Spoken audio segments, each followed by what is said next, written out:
Hi. It's a pleasure to be here. Thank you. It is, isn't it? Yes. My question is about the resistance and being able to understand if it's unconscious resistance. If it is, you're not feeling any emotion about it, so it's irrelevant.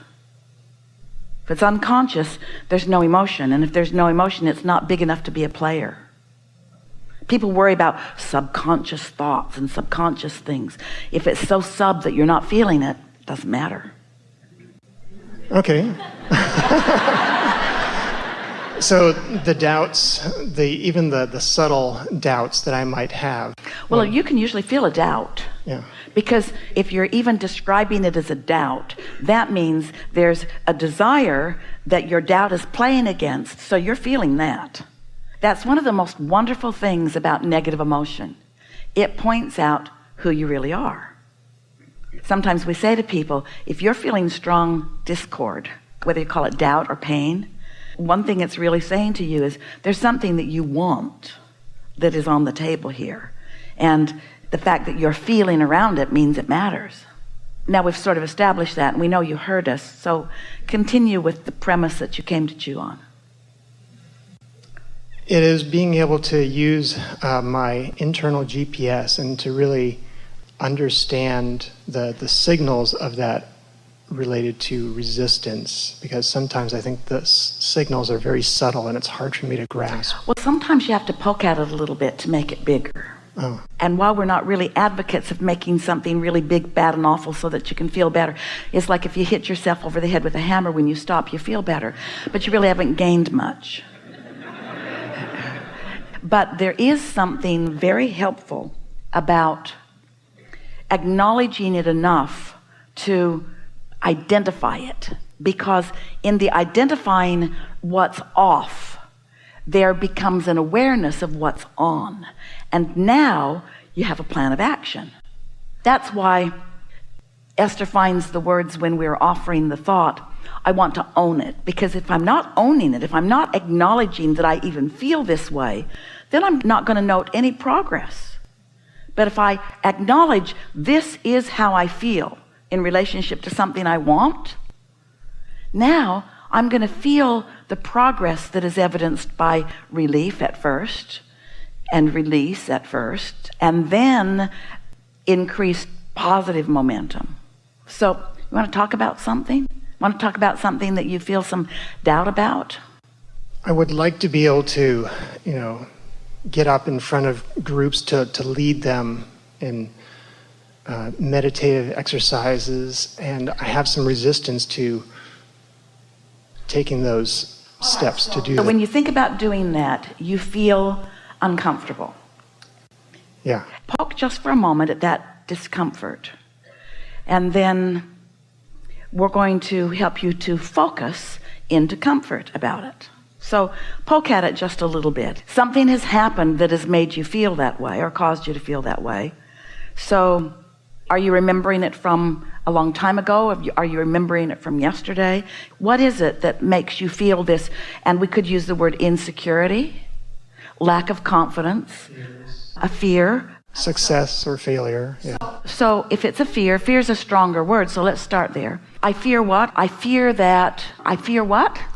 I fear that I would leap into that direction and I would fail, doing it. All right, so give us a little more description. So is the fear that you'll stand up and they'll mock you and throw things at you? It's not like that, is it? No, it's like, will I be able to attract people? So the fear is that you'll stand there and you'll be all alone. Yeah, part of it. Well, poke around until you figure out what it is. Poke around just a little bit. It's some of all of that, but not really so much. What are you afraid of, really? And we're not making fun at all. Fear of the unknown. Don't know how it's going to play out. Fear that I'll jump into that and then I'll live in poverty. We're asking you to own what this fear is about. Yeah. And we're not for a moment calling it irrational. We're not calling it wrong, because you've lived life. Life has taught you. And life has taught you to feel the way you feel about things. And life has also helped you to hatch a desire that your fears are contradicting. So your fears are in the way of your desires, and you know that, or you wouldn't be having this conversation. Right. Identify the fear so that you know what your starting place is. Just try to speak it if you can. Trusting myself to be able to do it. I don't trust myself. I don't trust that I will know what to do. I don't trust that I'm good enough at this to do it in the way I want to. I don't trust that I'm ready. I don't trust that I'm good enough to do that. Good enough at it to do it. Good enough at that to do that. Pretty accurate statement, yes? Yeah. So now you know what your starting place is. So whenever you know what you don't want, you then know what you do want. And because we've sort of stayed focused with you until you really took the time to identify it, which is what the owning it process is, because if you don't identify your starting place, you're not going to be able to notice your improvement. You're just going to keep covering up with words. Oh, I'll be fine. Or I'll know what to do. Well, maybe, but why not clean it up? Yes? I know what I don't want. I don't want to feel like this. I don't want to be unsure. What is it that I do want? So if we were doing a focus wheel, we'd take a piece of paper and right in the middle of it, we'd put a big circle and we'd write, I am. We would speak it as if it is, even though right now it's a lie. I am so tuned in that I lead others powerfully. We're going to keep saying it until it kind of clicks the way you want it. I am helping others. But there's something else first. I am able to tune to my own resources, because it's only through that that you do help others. And it's not doing that that you're sort of worried about. So I am good at tuning to my resources. Now, when we put it that way, you're feeling a little relief with that. But let's now make other statements around that center statement that shore it up, that actually shift the way you feel. I am recognizing my capability to do this. All right. I know when I'm tuned in and when I'm not. My guidance system is alive and well because I can feel when I'm off and I can feel when I'm on. I wouldn't stand before them unless I knew that I'm on. I can tell when I am on and when I'm not, so why would I go there if I'm not on? I can practice being on until being tuned in, tapped in, turned on is something that I do on a really regular basis. In fact, I do that on a really regular basis. It's only when I introduce other people to the concept that I lose my confidence. I am actually pretty good at this. I tune in and I resonate with my inner being on a regular basis. In fact, I think that's where these ideas are coming from. I think that my inner being knows how good I am at this, and my inner being knows how much I want to do this, and my inner being, we're writing around the edges, and my inner being knows that I was born to uplift and lead in this way, and that's why it's something that keeps coming up. It won't just go away. Now we're just going to ask you the question. We're asking you too, but we're asking you the question. Does it feel to you like having identified where you were off and then speaking what you want and now speaking it with more focus and deliberateness? Does it feel to you that you feel more ready right now in this minute than you did when we began this conversation? Absolutely. So you've moved. You're not in the same place. Your desire that was always there, you began moving in the direction of it. Now, did it fix all those insecurities all at once? No. But it sure did soothe them for now, and you do know what to do. So now let's say that a little time passes and that the momentum of alignment has subsided just a little bit, and now you're sitting down with another deliberate intention to soothe something. Now, why would anybody do a focus wheel?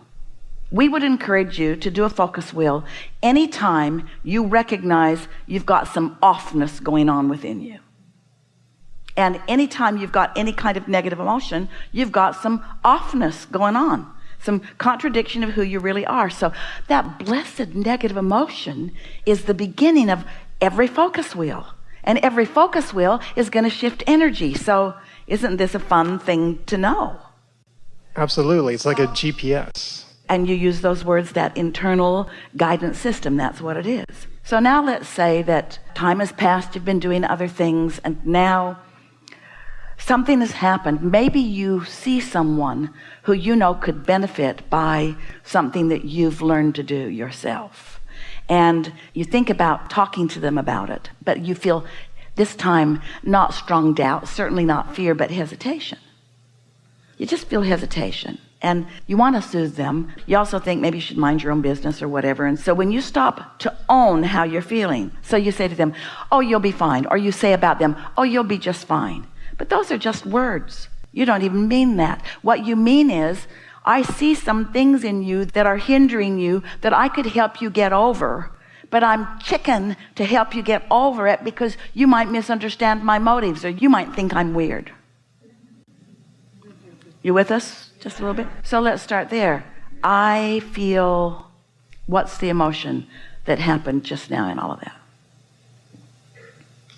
The emotion that I want to feel. What are you feeling in a situation like that? It's negative emotion, but what is it? How would you describe it? It's not fear, it's hesitation, but what does it feel like?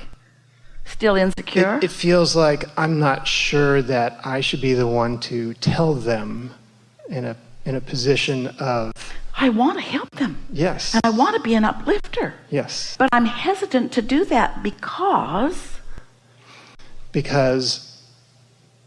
they may have their own path of helping themselves. oh, they want to feel better. We want you to really own this, and that's not it yet. So just stay with it till you see if you can figure it out. They might disapprove of me.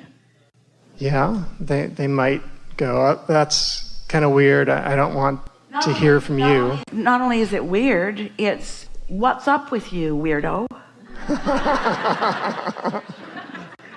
I know I've been complaining and it looks like I want help, but when you give it to me, I don't really want it. So if you were to really own what your hesitation is about, I might be misunderstood. Isn't that what it is? Didn't we touch the sore spot for most of you? I might be misunderstood. So now you know what your starting place is. I might be misunderstood. Well, what's on the other end of that stick? Being able to clearly communicate to them and have a vibration. When I'm tuned with my inner being, then I am understandable. So on the other end of I might be misunderstood, you might say, I want to come from clarity. Or you could hit it more head on. I want to be of value to this person. And my fear is that that person won't let me be of value. But you see, that person is irrelevant to the equation because you're the only one who can cause the wobble. It feels to you that it's about them and their response to you, but it isn't. It's about you and your perceived response of them to you. Yes.